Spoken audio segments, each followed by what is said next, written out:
Assalamualaikum warahmatullahi wabarakatuh. Perkenalkan, kami dari kelompok 1 Kimia Dasar 1 kelas Kimia B. Di sini kami akan memaparkan sedikit materi tentang kimia, atom dan molekul dalam pandangan kimia dan struktur elektronik dari atom. Oke, jadi tujuan utama kimia adalah untuk menjawab pertanyaan mengenai gejala untuk menjawab pertanyaan mengenai gejala alam dan hubungan dengan komposisi, struktur, sifat, perubahan, dinamika, dan energi zat. Para ahli kimia memanipulasi materi untuk menciptakan bahan baru yang berguna.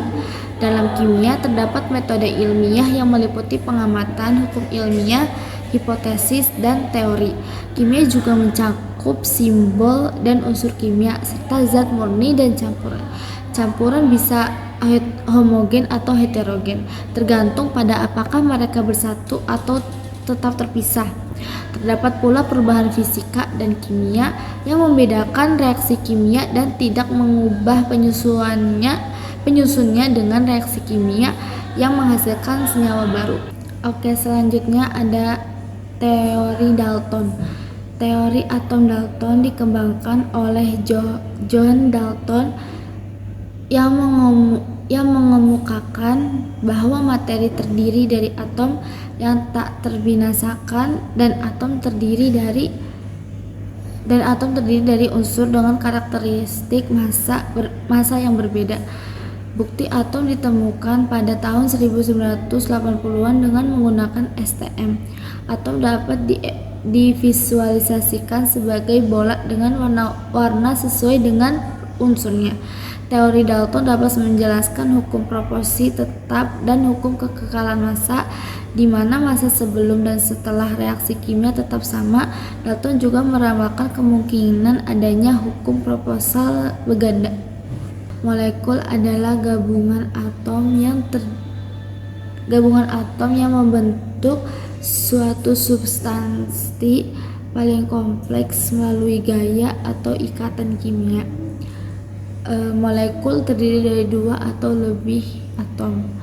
Contohnya adalah karbon dioksida yang terdiri dari karbon dan oksigen, bisa besar atau kecil seperti DNA yang memiliki struktur double helix. Rumus kimia terdiri dari elemen bebas dan molekul diatomik, di mana unsur tidak dapat digabungkan dengan yang lain. Contoh molekul diatomik adalah nitrogen atau N2. Selanjutnya di sini saya akan menjelaskan tentang radiasi elektromagnetik atau cahaya. Radiasi elektromagnetik ada 2 sifat. Yang pertama itu sifat cahaya, di mana cahaya itu adalah gelombang, dan yang kedua adalah sifat gelombang. Apa sih itu gelombang? Gelombang yaitu semacam fungsi periodik di mana sesuatu yang berubah secara periodik terhadap waktu. Gelombang adalah suatu formula yang memiliki panjang gelombang atau memiliki panjang gelombang dan amplitudo. Jumlah gelombang yang melewati suatu titik persatuan waktu itu disebut frekuensi.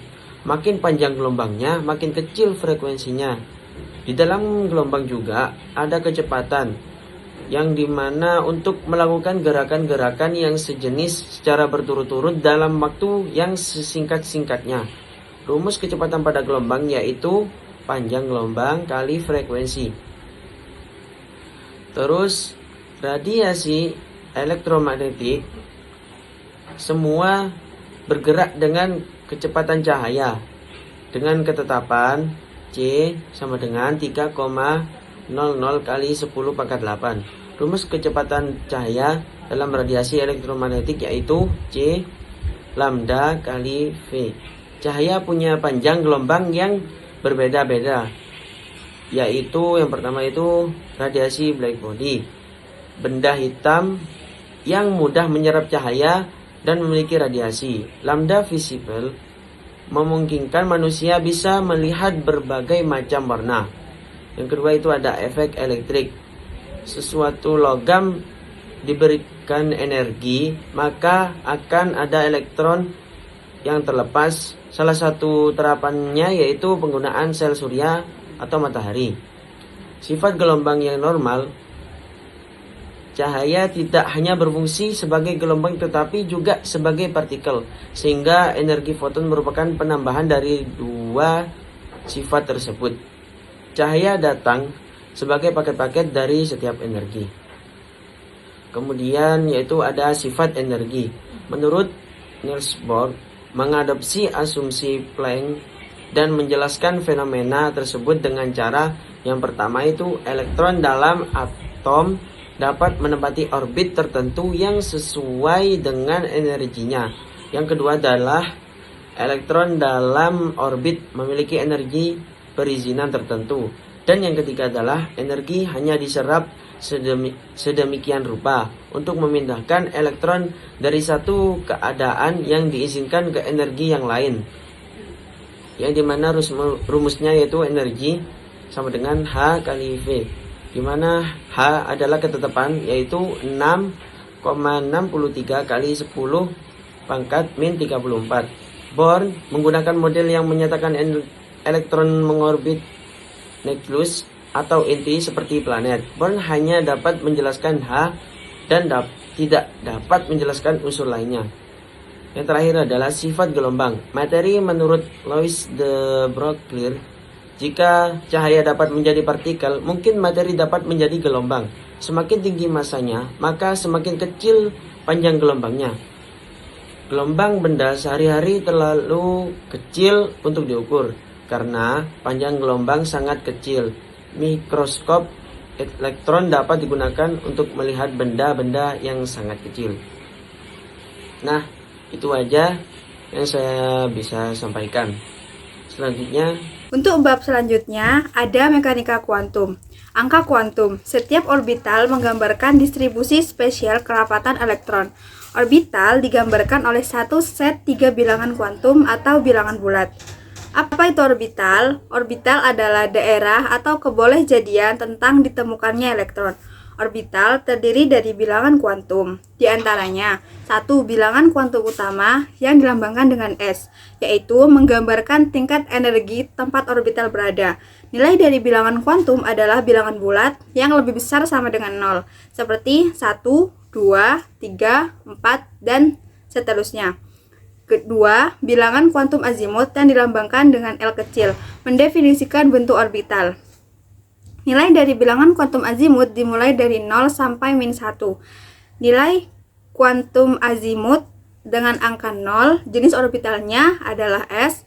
Nilai kuantum azimut dengan angka 1, jenis orbitalnya P. Nilai kuantum azimut dengan angka 2, nilai jenis orbitalnya D. Dan nilai kuantum azimut dengan angka 3, jenis orbitalnya adalah F.